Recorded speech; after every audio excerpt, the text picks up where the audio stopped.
dans son déclin et le déclin du genre humain, tant il est le gardien de l'horreur pour demain, car il est un fervent et grand défenseur de l'argent qui fait peur quand d'un mauvais usage, comme un affreux présage. Cet argent innocent, tout en tant que puissant, fera couler le sang et mourir des enfants, va ranger bien des cœurs et gangréner le monde, en semant la terreur tout autant que des bombes, et le rendra odieux sous le couvert de Dieu. Cet argent trop blanchi et de plus en plus sale détruira les patries et répandra le mal, corrompra bien des gens qui seront pervertis et deviendront méchants, pour ne pas dire pourris. Il mènera le bal et peut-être à jamais ouvrira bien des plaies physiques et morales. Cet argent qui rend fou et les nerfs des guerres, que l'homme de partout et même sans les armes va lever en bannière. Pour en venir au drame, il devient le cancer pernicieux et sournois de la planète Terre, qu'on n'achète pourtant pas, mais qui dans son histoire, depuis la préhistoire, subit tous les assauts,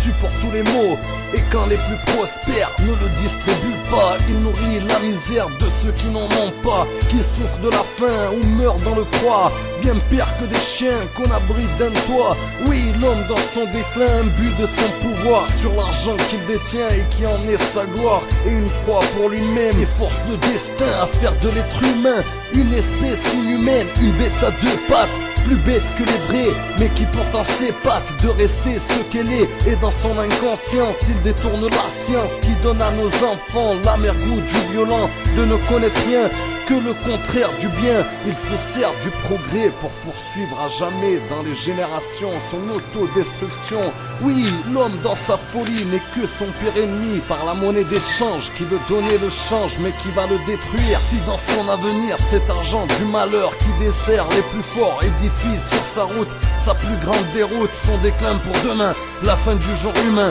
qui me dira qu'un jour le balancier du sort qui égrène les heures du mal qui prolifère finira par se taire, que l'argent de la haine pourra changer demain pour des mains bien plus saines. Oui, qui me convaincra que tout va s'inverser, que l'amour revivra au lieu d'être brisé, que les hommes de bien, aussi peu qu'il en soit, sortiront du néant dans le geste et la voix, qu'ils vont tenir les rênes au devant de la scène sur cet argent misère qui gouverne la terre, et qu'il retrouvera ses buts d'autrefois, l'origine première quand on se disait frère, une valeur d'échange pour avoir en échange les moyens de construire un meilleur avenir, qui me donnera l'espoir que les hommes de cœur, s'il n'est pas vain de croire qu'il en existe encore, s'enfuir au combat qui serait noble et beau, vont empêcher le monde de construire sa tombe, qu'ils le détourneront de sa course au chaos. Oui, qui va faire renaître un seul nom de l'amour, ce qui va disparaître sans espoir de retour. La seule race à sauver que l'on doit conserver,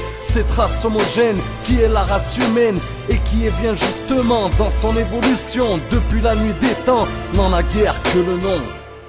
D'après un texte complétaire de Christian Peysson, interprété par Javor, 2013. Le déclin du genre humain.